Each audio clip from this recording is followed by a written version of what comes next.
Hello and welcome to this week's edition of the SRC podcast. Joining me, Big M, as always, Double R, Mr. Rob Reese. Good evening, my friend. How are you? All good, sir. All good. We're still licking wounds here as we'll discuss, but yes, we're still going strong. Yeah, you for everyone who's listening or watching, and you were a bit tepid before we hit the record button, and I can see it's very much followed through. So why don't we start right there? Let's get some salt out. Let's pour it in the wounds, and let's not forget. I did say Llandovery were going to win by 30 points. Whether or not I was joking, that's not for you guys to decide. So obviously we'll go back to last Thursday up at Church Bank, Llandovery against Ebbw Vale in the SRC Cup final. And for 50 minutes, it was great. Mm. Absolutely brilliant. Heavy contest, forwards against forwards. Didn't see much of the backs until after that point. But it was a proper tussle, fair play. So if we exclude the last half hour when things kind of went wrong for Ebbw Vale, uh, how did you enjoy that first 15 or being there as well? Do you know what? I think the one good thing about this was it was a lot of positivity around it at the start. I think at the ground there wasn't a lot of negativity around the Thursday kickoff or the cup final being devalued. There was none of that.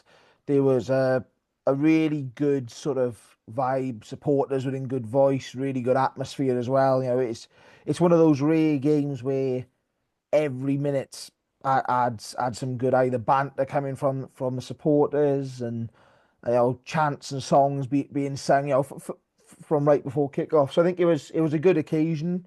Shame it couldn't have been in a slightly better position, Saturday afternoon or something like that. Because I even said to Llandovery after after the game on social media, what a game this could have been, crowd wise and atmosphere wise, if it had been played on a nice sunny afternoon, because the weather up there was good as well. Um, but yeah, I think it was two strong teams on paper. Um, Llandovery had sort of probably at their strongest now, and I think Ebbw had had a few players, key players, I guess, back just in time. Strong headwinds. I know Joe Franchi alluded to it in his interview at full time with S4C, saying it was probably a 10, 12 point win, and it really did feel like it. It really came on strong. Llandovery had it with them. 6 points at half time when Ebbw had lost Dom Franchi, leaving them with just one fit centre at the club. It's not a bad result at all. You think, all right, they'll have the win the second half. Second half, probably during the half time break, the win just completely died. Literally completely died.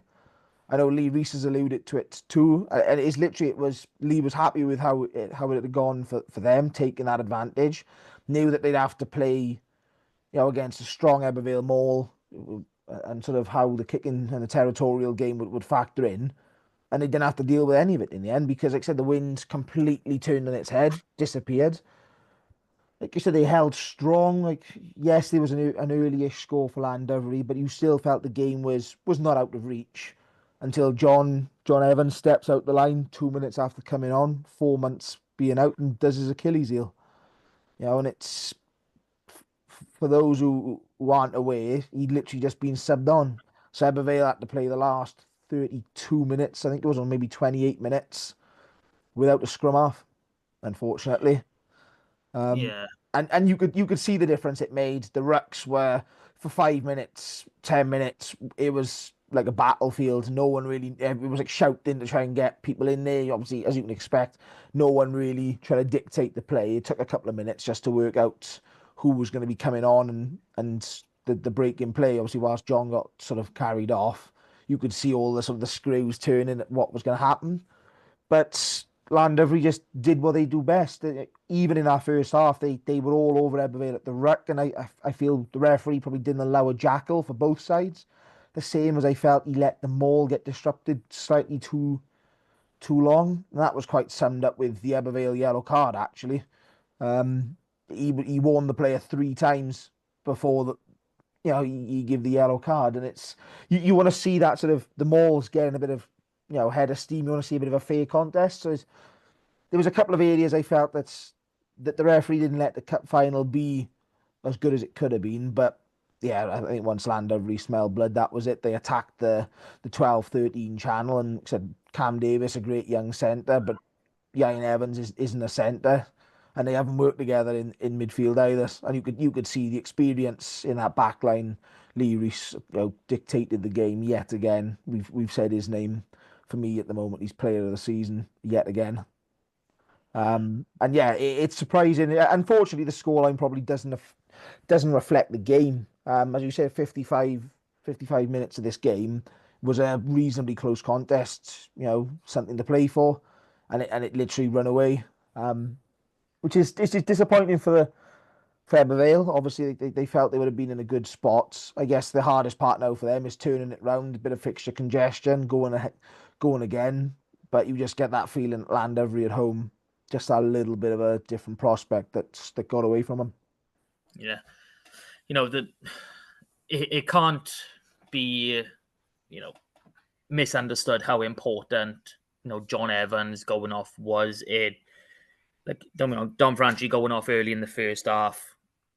Yeah, it hurt, but you had players who can sort of move in and around. But when you do lose a specialist in a specialized position, like you can lose a 12 that's an out and out 12 and have a 15 or a 13 pop in, and it's not so bad. But losing a 9 and not having anyone with any sort of experience there to take over, it hurts.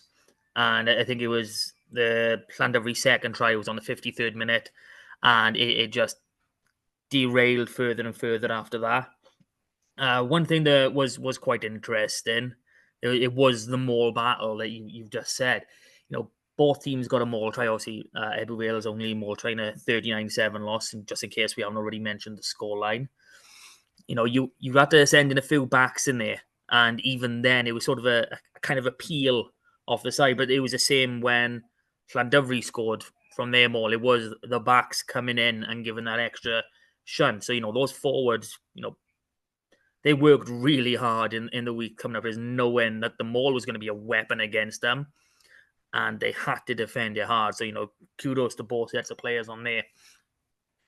When it did open up after that 50 whatever minute it was when John Evans went off and they got that second try, we saw some beautiful attacking rugby. Fair play. Someone I want to pick out is Cian Abraham. He's under contract with the Scarlets in the senior academy. And going into this season, I was thinking, he's probably not in a position where, he'll get another contract after this one.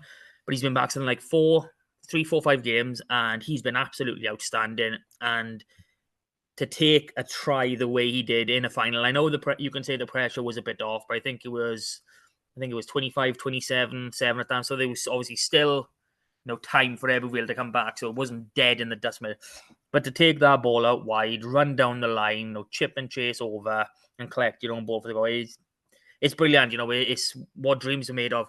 If this was literally 22, 23 years ago, just before regionalization, this try would be remembered for decades upon decades, and everyone who saw it was dead in the dirt. That's the sort of standard we're talking about here, which I absolutely loved. One thing I did mention last week is Ebbw Vale still got a bit of a mental block, in terms of the final getting over the line. I'm not sure if that was there at all. Maybe there could have been a bit more fight after John Evans went off, but a lot of things could have happened after John Evans went off. So it's really difficult to put your finger just on that. But, Jason Strange probably will go down as one of the only people to have played and coached Ebbw Vale to a cup final loss, which is not a nice one for him to take, but he'll have to stay in the record books regardless. But yeah, it's going to be interesting to see how the table finishes up, because we very much could get a reverse in either the semis or possibly even the final. So that's a big takeaway from this. And I think it'll be a massively different type of game if it was played at Eugene Cross. So, do you want to say anything else on this cup final, or shall we move on? Cup final? What cup final? Exactly. Okay, there was a game in the SRC League. Pontypool at home to Carmarthen Quins. And 42-17 win for Pontypool. Only 18-17 up at halftime, which means Carmarthen Quills got nailed in the second half. Now, looking at the highlights, you'd see Quinn's tries through the forward, thinking, yeah, their forwards are working hard. And then you look at Pontypool's tries, and majority of them are through the forward. So they're good at attack, but they're not so good in defense. So there's work-ons there. Again, I'm stuck at a point where I don't know where to go with Quins. I don't know what the missing link is.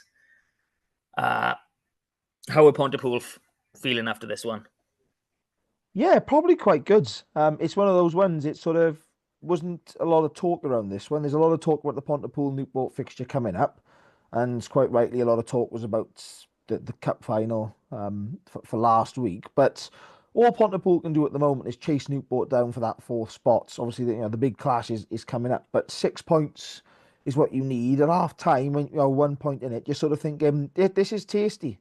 That's the sort of game that Carmarthen, they did it to Ebbw to an extent in the cup game at Eugene Cross. It was a very sort of niggly, close game. Forwards getting sort of the better in sort of attack. But then I think Pontypool have done this quite a few times this season, where they've built that bit of a platform and just found that bit of cutting edge. They've got a much better backline than people give them credit for, and I think that's just gives them that next gear that they can put themselves through that a lot of sides at sort of the mid to bottom of the table can't. Even if your tries are coming through the forwards, just having that speed of attack, that line speeds, the shift of a blitz defense, depending on whether you've got ball or sort of you're defending, just adds a different dimension. And I think you go into these sort of games, you want to try and get into Quins. As we've said, Quins are struggling. They lack the depth. They lack experience, unfortunately, at the moment.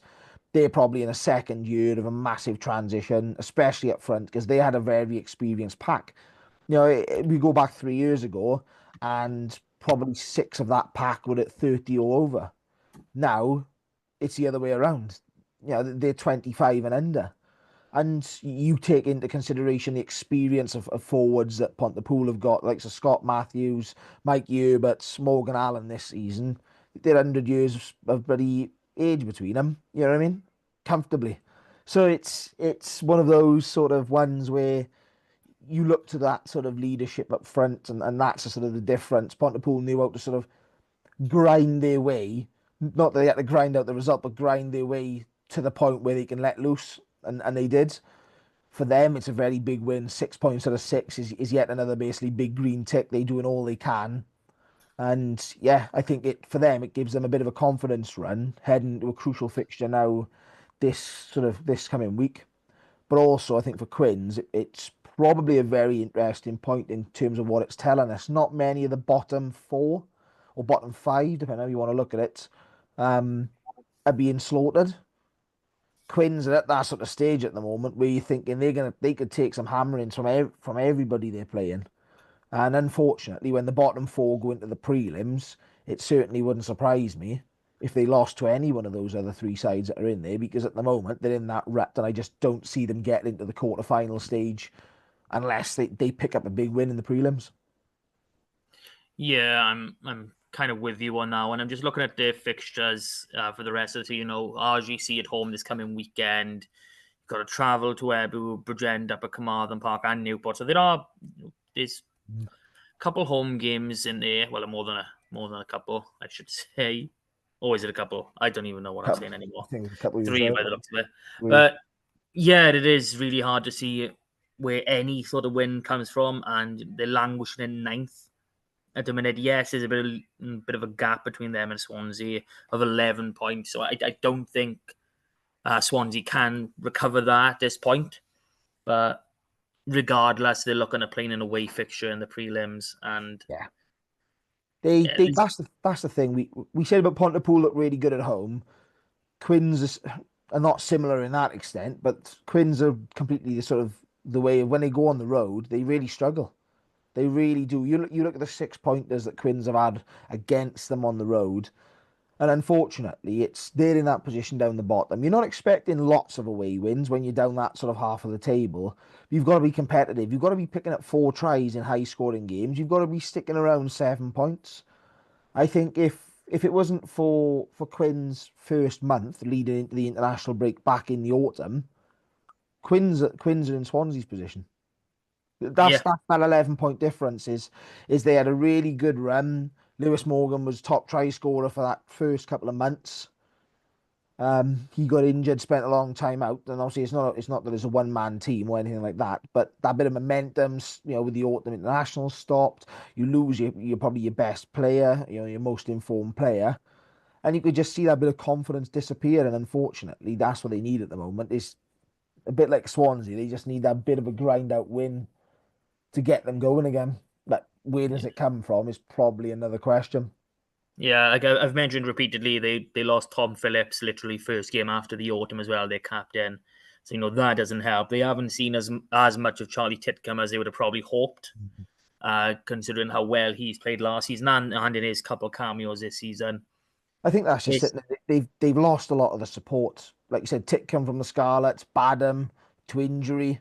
He's dropped out. Carwin to a Pilotu again, dropped out when he moved away from the Scarlets. So a lot of you pick the 5 players we've just mentioned, and you're thinking, shit, they've really lost a lot of either experience or professional quality. Now, 5 players is a third of that team. If those 5 players are available, they all start. yeah, Unfortunately, Quins haven't got the depth to cover those. I mean, we mentioned Aled Thomas coming in at the start of the season, but he's played more of a cameo, I guess is the best way to say it. He hasn't been there to play 10 week in, week out, and he hasn't led that team. He feels like a bit of a transition 10 because he's been more with his local club as well. This isn't like a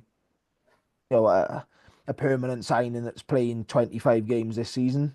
Um, so yeah, I think Quins are in a bit of a struggle spot. I think they need a few key players back for next season, that bit of a changeover. yeah. Like when I spoke with Steph Thomas at the start of the season, Quinn's DOR, he spoke about how Ellis Price was going to be the attend for this season when he's fit and ready. But we know he's a 12. He's got the size, he's got the physique. Once he's probably got his man's strength and his bulk on, he's going to be very similar physique esque to someone like Eddie James. So I think that was one of the reasons why they brought Alid in just before Ellis was fully match fit. Give him that bit of tutelage as well, but it just hasn't seemed to have worked as well. And then the last few games, obviously during the cup and the game with Swansea in between, they had Ellis Payne, another Scarlets Academy boy who was fullback. He's been playing in fullback for Newcastle Emlyn this season, and he's just gone straight into 10. So Mm. it's very much 10 is a problem position Yeah. and a few key forwards.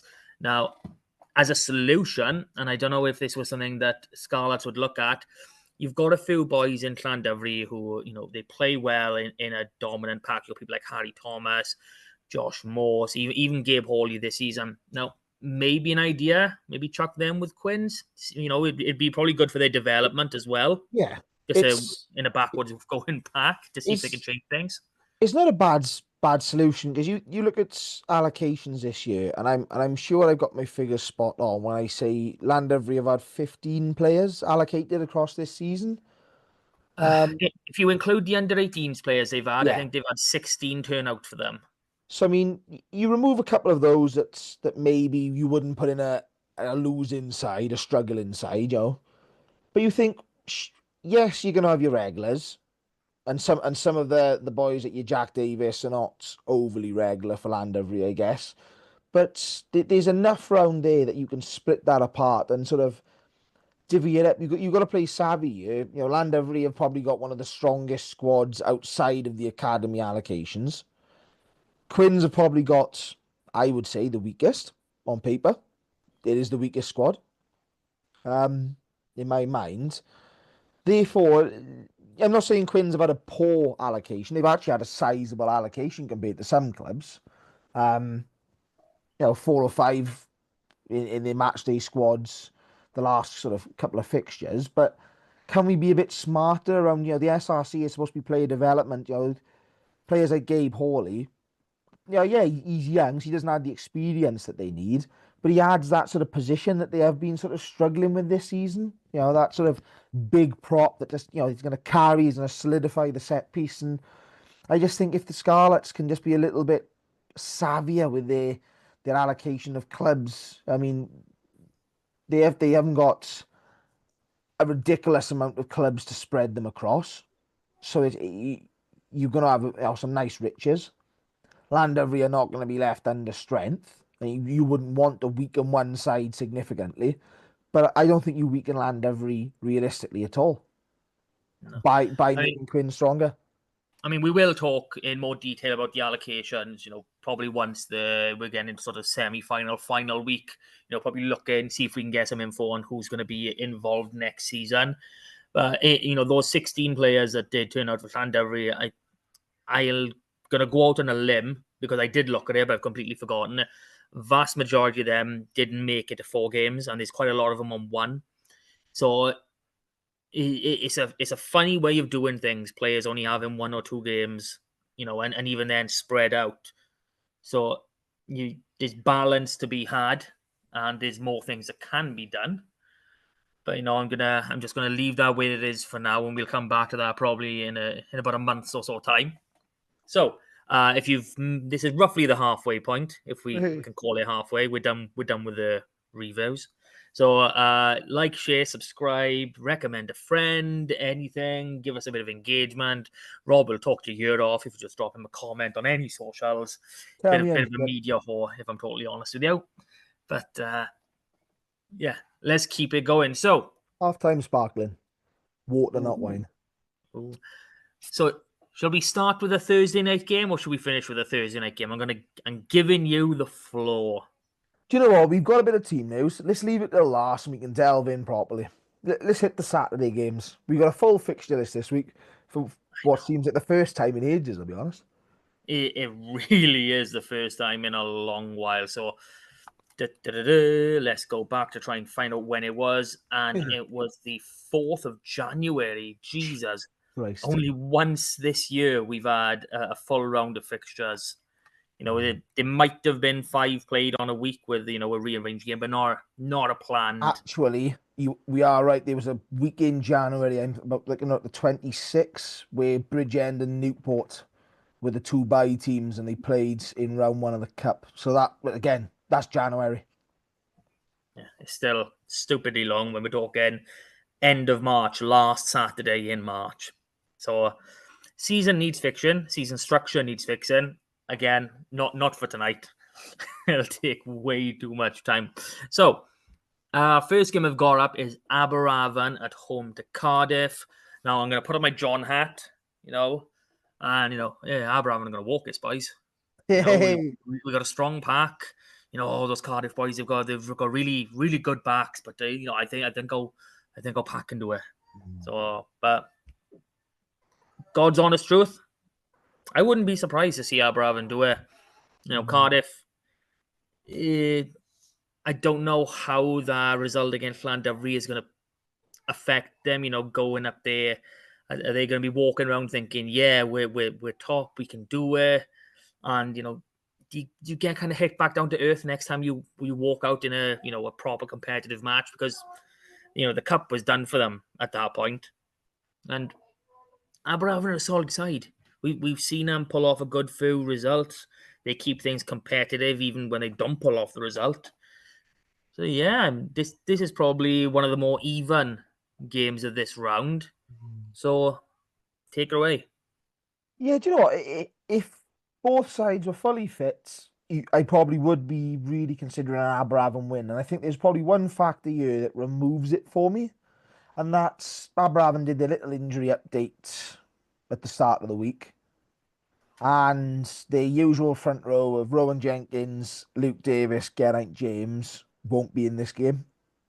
So that's a really big factor, unfortunately, for them. I mean, Luke's been playing outstanding for them this season. the two Luke Davises are probably battling it out for player of the season. It's sort of been that sort of time. I mean, Rowan Jenkins is over 300 games, so the club has stepped up to Cardiff Rugby when they had to play their sort of Toulouse game. You know, that's the level he's at. Geraint James, very sort of similar. It's a massive blow. And no disrespect to any of the boys coming in. I mean, Sal Hurley will be back off under 20s duty now, and I mean Jordan Walters has been stepping in reasonably well in sort of his position. But you just lose that sort of intimidation factor, and you also lose your depth. You lose one front row, you basically have to bring on your bench front row, and then you got to find a front three from somewhere else. I think Cardiff are just finding that mojo again. They've probably got all of their players back that they need. Josh Thomas is going to be the crucial one. Obviously, they fly off against Llandovery. He's now with the Dragons until at least the end of the season. How much of a factor that's going to be for them could be crucial. I go back to right at the start of the season where I think it took them 5 rounds before anybody started consecutive games or played 2 games at fly half. Do we look at the players like Harry Wild or somebody like that coming in? It'd be interesting to see. But I just feel at the moment, players like Derby Cross are back and scoring. Jason Harries is, the strength. Ocean Darwin Lewis had one of his best games I've ever seen him have against Llandovery. And I think Cardiff are sort of the side that I don't think they're going to be too hyped up after the Llandovery results. They know they still got to play Llandovery at the Arms Park in a couple of weeks' time. So yeah, I think for me this is probably a step too far, especially with Aberravon now. They've got a very busy schedule coming up. I mean, Yeah, they even do right have into a busy April. schedule. So their running is, Cardiff, Llandovery, Pontypool, Ebbw Vale, RGC. And that Ebbw Vale game is on a Wednesday. So they go Thursday, Wednesday, Saturday, which is ridiculous for anything below professional level. I'd say that's borderline ridiculous for professionals to have 3 games in the space of 9 days. So I'm just looking at what they've put out in their front row, and Rowan Jenkins hasn't played since that round in the 4th of Yeah, January. done for the season. He'll be back Yeah, next he's year. he's gone. So the last 2 games, they finished within a score of Llandovery at home and Pontypool away. They didn't have any of those front row starting. No. So I know that I still need to catch up with you on the prediction league, and I need to throw in a few opposite choices. So I think this is going to be one. I think I'm gonna go with John, our mystery bookie who's not here, and I'm going to say Aberravon are going to do it this one. Especially with it being at tag. I'm hoping, for the sake of this predictions league, because I've started, I can see myself slipping a fair bit down. I probably go behind John if I keep doing this too much. So yeah, I'm gonna go with Aberravon. So next up, I've got Carmarthen Quins against RGC. We've spoken a little bit about length, about the Quins. So what are RGC doing when they come to Carmarthen Park? It's probably the least favourable ground when you look at the game plan. It's an uneven pitch. It's not the greatest of surfaces. It's open. It's windy. It's not their sort of yard. But I think at the moment they've picked up a bit of confidence from their cup. Obviously, second in that pool. When you would have thought Llandovery, Cardiff, Aberravon, and probably even Bridgend were all sort of probably back to finish above them. It is some really good work from Josh Leach and the team. They're playing some really nice rugby. They travel into a side whose confidence is absolutely dirt bottom. And this is why I'm going for RGC win. I think they've just got that little bit of an attacking edge at the moment. They seem to have a pretty fit side. Everyone that they need is fit and fighting ready. Obviously, Billy McBride is still going to be going for his the golden boot, the top point scorer. He's still up there as one of the only men to go past the 100-point mark in the league this season. So yeah, unfortunately, I think this is still part of a spiral for Quins, and that's why RGC for me.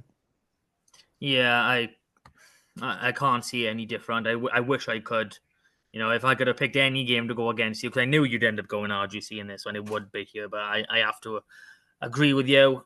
I'm trying to find a positive. I'm going back to last season. RGC done the double over them last season as well. So it's not as though they haven't come to Carmarthen Park and won recently. Yes, there'll be good times on the horizon, but the horizon is at least September for Quins at the minute. So that was a nice quick one. I didn't expect that one to go through so fast. So I'll skip the little derby and go straight to Swansea Llandovery. Fresh off the cup win. They know they've still got business to do in the league. I mean, they're currently third, if I'm not mistaken. And there's 7 points between them and first and Cardiff, but only 2 points between them and Vale. But Ebbw have still got that game in hand. So if they want to get at least a home semi-final, they've got to be getting 6-pointers, and they know they've got to do a job over Cardiff along the way. So I don't see anything outside of a Llandovery win for this one. Swansea have been improving massively, and it's been great to see them being so competitive, and not just competitive for 10, 20, 30, 40 minutes. They're going well into the 60th and beyond now, which is brilliant. But I'm thinking with the extra, couple of days, having that cup final on Thursday night probably does help Llandovery more than it helps Vale. They give those boys enough time to sort of bring themselves down emotionally more than anything. You see when boys have massive wins one week, they're completely depleted the next. Those extra couple of days could be crucial in this.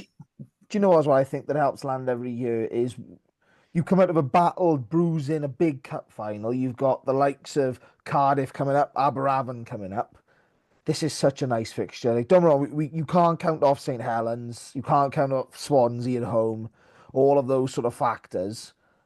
But it's sort of the fixture where you go, let's rest a few of the boys, stick a few of the starters on the bench, bring the bench in for their starters, switch around a couple of the boys who didn't make the sort of the cup final, and sort of say, let's get into them. Now Swansea did the week before the final give a great 40 minutes and led at half time against Vale. Again, a couple of injuries in that first 40 minutes to Vale probably factored in that scoreline, but once the forwards got into Swansea, that was it. Yeah. So I just don't see. I can't see anything other than Llandovery win. And to be honest, I think the fixtures out of the top three fall best for Llandovery. Yes, they've got a couple of tough fixtures left to go, especially going to the Arms Park. But in reality, the layout of those fixtures is what makes them much more favourable. Aberravon obviously ahead, but have got a massive schedule to undertake there, so they're going to be fatigued. And like I said, you can rotate slightly here, with no disrespect to Swansea. If I'm Hugh Gustafsson, looking at it from the all white sort of side of things, I want to be in it again at 40 minutes, like they did against Ebbw Vale. And then you're sort of saying, right, boys, what did we do against Ebbw Vale that didn't work? What can we improve? Can they stop them all? Because there was 4 more tries in that Ebbw Vale game. Can they stop the Llandovery Maul? You've already mentioned that as being a well-defended and well-used attacking weapon in the cup final gone the past week. So it's about those little battles. I think for Swansea, how do they control this game in that second half? They got to get to half time, don't get me wrong, in the first place, which wouldn't surprise me if they were in or leading the game at that point. But how do you use the influence of the bench? How do you control the game and manage it out from 40 to 60 and then 60 to 80? Yeah. And if I bounce back to Llandovery, you just spoke about probably rotating the squad a little bit. I know they're young boys, but Josh Morse and Will Evans, they both do back any minute. Like Will Evans, was primed to play for the under-20s. He's obviously taken a bit of a knockback in his recovery along there. Josh Morse, again, he was due somewhere around this time. So they could ease them back into it. Harry Thomas obviously coming back. There's a lot of boys, and it seems a lot of forwards that, we could see a bit of rotation there for Llandovery. But yeah, I don't think there's anyone that's gonna not even the more faithful Swansea White is probably gonna be thinking, No. yes, we're more than 60% are thinking yes, we can win this one.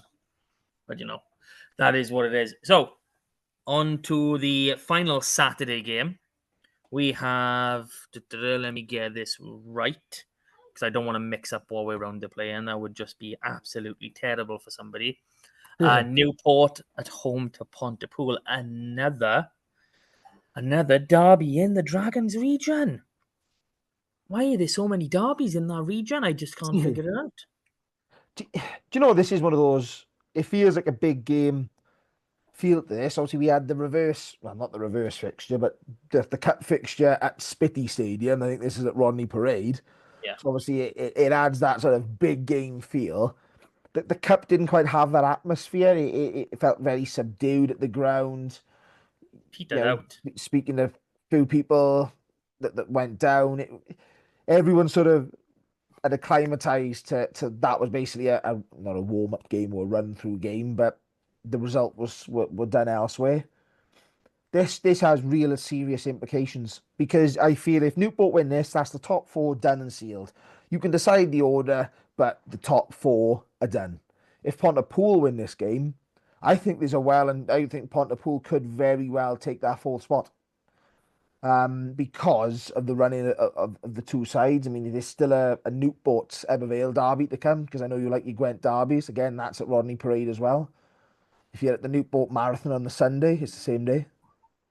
Um, so yeah, I still feel at the moment, even though Pontypool have got a bit of momentum coming out of the Quins game and sort of running up a 6-pointer, this is probably the most difficult of the fixtures to call this week.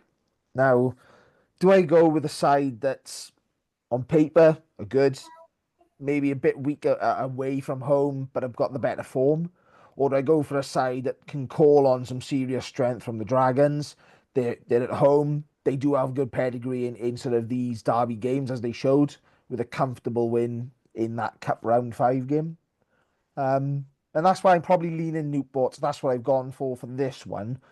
It's probably splits opinion this game based on where your allegiance is or how you sort of see it. But I feel this could be a real humdinger. And for me, it is a shame that this isn't actually the Thursday night cup game because this has all the makings of a serious game. Something with this game, a home quarter final. Now, forget the implications of just what that means on the pitch. Both sides are backing themselves to win at home. It's a massive advantage to be playing in your sort of familiarity. You don't have to travel, boys, and everyone's the supporters are all there. You've got your financial aspect. Yes, you don't get paid for any TV games if you get selected to go on TV. It's all part of the increased core grant for this season. But for a side like Pontypool and Newport, I'd be expecting a quarter-final game in nice weather on a Saturday afternoon to be into four-figure crowds. Now that's a bit of extra money into the club. Neither side have a fixed clubhouse on site, should we say? Obviously, both utilise other counterparts within the locality of the ground. But it's all that, the gate money, the programs, everything else that comes with it, and just giving that bit of a boost before the semi-final round. So Newport it is for me, but I got to be honest, this one it genuinely wouldn't surprise me if it was Pontypool. It really wouldn't. Yeah, and I think I'm gonna have to start edging towards the away side. I do agree with you in the fact this could be winner takes fourth because I'm looking at their fixtures coming up. Ebbw Vale still to go to Newport that you alluded to, but Pontypool they're only really I know there's only 4 games left, 5 for a couple of teams. Their biggest game is Cardiff on the final weekend. And by that point, I would imagine the Cardiff have probably got top 4 wrapped up. They'll know whether or not top 2 is even a possibility. So The I do think it's winner takes fourth, Yeah, and it's not dry cut and done as there's 5 points between them at the minute. If it's just a 4 point win, that still leaves Pontypool, a point behind. Bonus points could be enough just to see not Ebbw, Newport through. And I just want Ebbw to finish fifth. I don't know why. I don't know why that's in my mind right now. But yeah, we've all wondered about Pontypool. Like, we praised them in our very first game of the season. They've been very up and down, in and around. Obviously, we heard from Tom Hancock a little bit during that cup final.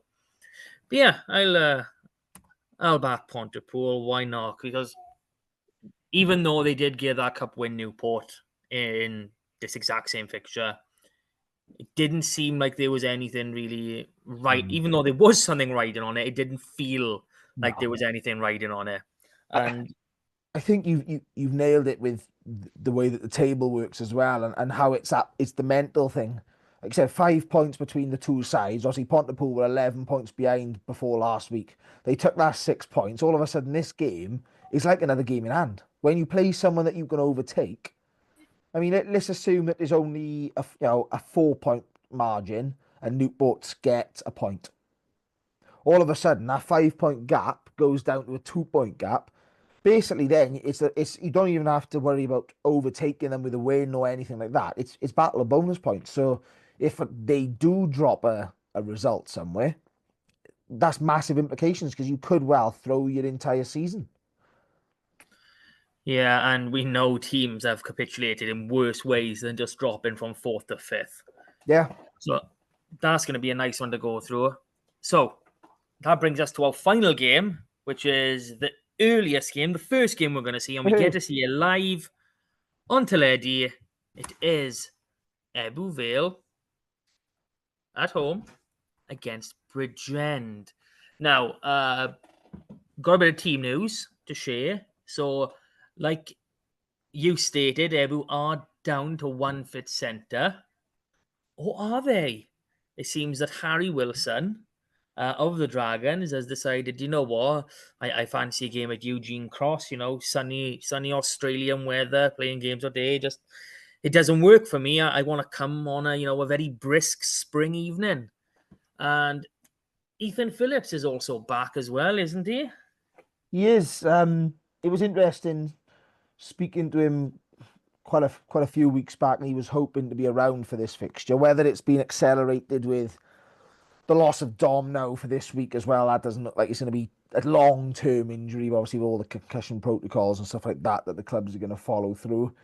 It's very interesting to see Harry Wilson in there. I think it's September he last played. He's been a very long time without some game time. And it's always interesting to see these, I call them a major name. Obviously, players like Kobe Reese, Morgan Williams, Owen Conker last season have typically been around the Ebbw camp from the Dragons, but it's very, very rare that we see. Let's call them a parachute player. The more senior, you're sort of basically they're the starting 15 or match day 23 player. It's very rare to see a Dragons 23 player in the Ebbw sort of lineup, and that probably says, one, this is what it's all about. Let's forget all the bollocks and the sort of the misdemeanors around 2003 and the crap that comes with it since. That the club and the region are, at least in some sense, speaking and working around player development and filling gaps, which is what it's all about. Ebbw have a requirement to fill up some midfield space here, and obviously Harry Wilson has a requirement to get some game time under his belt. There's obviously Dan Buffrey's had to come in at scrum half replacement with Griff Tuffy when underneath an operation a week last Monday, straight after the Swansea game. Whether he's back before the end of the season, fingers crossed, I think is the sort of the hope there. Obviously, John Evans done his Achilles, looks to be probably done now for the season. But quite a few changes as we sort of expect. I think Ebbw put a lot into that last half an hour. Not that they didn't put a lot into the entire game, but once you lose your scrum half, you could see the monster defensive shift just to try and keep Llandovery at bay effectively at that point was what it was changing things round up front. Obviously Yaya Morris is coming in for Joe Franchi. Obviously means Cam Regan takes the captaincy. All these different sort of battles. Matty Jones is back fit now as well. Obviously after a couple of appearances off the bench, which is really, really good news. So You can see this is an Ebbw side that are struggling with a few injuries at the moment. We've mentioned about the requirement of the bonus points. Obviously, a win puts them back top of the table. But you do have to look down the line and say, well, are you going to be getting 6 pointers against Newport and Aberavon both away? Seems unlikely, but what can you chalk up this week to really help yourself further down the line? So that's going to be the crucial one, I think, for Ebbw is how they manage their game time now. Especially they got 3 games. We think Aberavon's bad with 3 games in 9 days. Because of the way the fixtures fall, Ebbw play on the Sunday. It actually works out. I think it's like 3 and 7 days. They play on the Sunday away to Newport, the Wednesday away to Aberavon, and then Saturday they're home to Swansea. So it's you can Stays. see really how nasty these fixtures start becoming right before the fixtures for the playoffs, and pretty much other than the prelim round, there's no break. Yeah, it's not like you get an extended layoff or there's a couple of weeks of catch ups for other clubs. You're done there. Prelims, quarterfinals, so you're not going to get much done. But I think Jason will get him in the right mindset. One training session before turning it round. That probably helps in some ways. You clear their heads. You can see the disappointed faces on Thursday night. It's at least you have that bit of a weekend to try and cleanse your mind. Yes, it's not a short turnaround or a long turnaround because it's the Thursday, but looking at the squad, I don't think they'd be too displeased. I think it's managing Bridgend more than anything because Bridgend have been a bit of a bogey side for Ebbw the Yeah. last couple of seasons, especially at home. It's that really dogged team that brings it into a bit of a scrappy games, or ones that nearly get away or do get away. Yeah, I'm sort of looking at Bridgen's, past few fixtures. They've won 4, they've lost 7. In those games they lost, it was, 3 points at home against Newport, 36-25 away to Aberavon, 50-35 away to Llandovery. So scoring away from home certainly isn't an issue for them. In their last 3 away games, they've scored 98 points. So, that's going to be a positive for them going in. But this is something we have seen from Bridgend all season. They can attack. They do like to play. They're trying to develop, an all-round game, which is, something I believe Scott Baldwin has spoken about on numerous occasions. And he also has spoken about creating not a semi-pro club, about creating a professional club for semi-time, which is an interesting approach when you only got boys for X amount of hours. So if kind of had a little tinker at what we expect the squad to be, Tobias, jumping back off the bench, he has been a mainstay, in that 3 shirt, which is massive. Travis Huntley, playing in the lock again. I like the look of the Bridgend pack. It is something we don't always see work. We don't always see mobile athletic packs work well, but they are one that does. The interesting one is a 10. So rumors have it Paul Short is going to be starting at 10. So Yeah, the interesting thing here is obviously they've had Luke Price at the start of the season. They had Ben Burnell come in. Paul Short obviously been around in this time, but recently Harvey Nash has been playing at 10 for the last few yeah, games. Now Harvey's on the bench at 21, which tells me he's probably in at 9 because yeah, there's no other 9 cover there. They've obviously lost Ryan Wilkins. He's gone down under, so a bit of a unfortunately. midfield sort of potent threat at the start of the season. along with Rowley. He was scoring really well at the start of the season, sort of lost their way a bit there. Obviously, no Ben Burnell in the squad at all. It's it's probably one of these weird fixtures where they're going to go out to try and match Ebbw. The back row is definitely an edgy one. They like living on the edge. They like bordering that game management, making it difficult. If it goes well, it goes well, and you can really get something out of a game, as they proved by beating Cardiff for the first time in a decade at home in the cup. So it's not a bad side this at all, and it'd be interesting to see how they do go. Obviously, Eugene Cross has been really good for Ebbw this season in terms of the set piece. They've had to make a few changes there, and are only playing with two locks. They usually play with three in their starting lineup, playing Jack Pope but blindside. So it's interesting to see how Bridgend counter that. And as you say, with a bit more of a mobile pack, they're not a scrum, tackle, line out, burger, scrum, line out, tackle, chips sort of pack.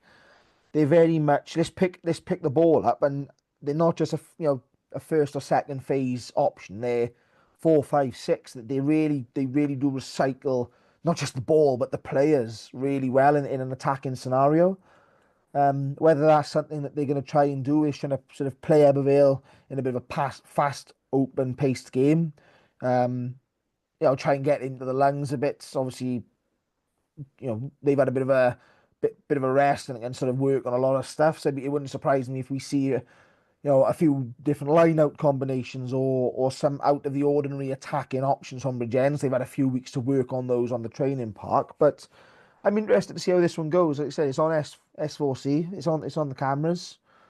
Um, so yeah, it's going to be an interesting game. Yeah. I'm looking back at the 10 situation by year, and we haven't seen either Luke Price or Ben Burnell since January. Ben's last appearance. Actually, no, Ben was in the back end of December. Christ, it's been a long time. We've had Ed Howley play at 10, which I'm assuming didn't go to plan because it was the one game at 10, then straight back into 15 for the rest. But yeah, it is very, very intriguing to see where this one goes. Don't see anything other than Ebbw win. Trying to say Ebbw Vale and Ebbw win at the same time does not go well. Yeah, I do like what I've seen from Bridgend this season, and I'm really happy to see them get a game in front of the cameras. So, does that bring us to the end of this week? It does. It rounds us off with a home fixture prediction, which I think we'll agree on. Yeah, we will. Okay, so that does wrap it up for this week. We will come back to you again next week, hopefully. Maybe with an extra one of us. Maybe with an extra 3. Who knows? We could just get loads of people on for the sake of it.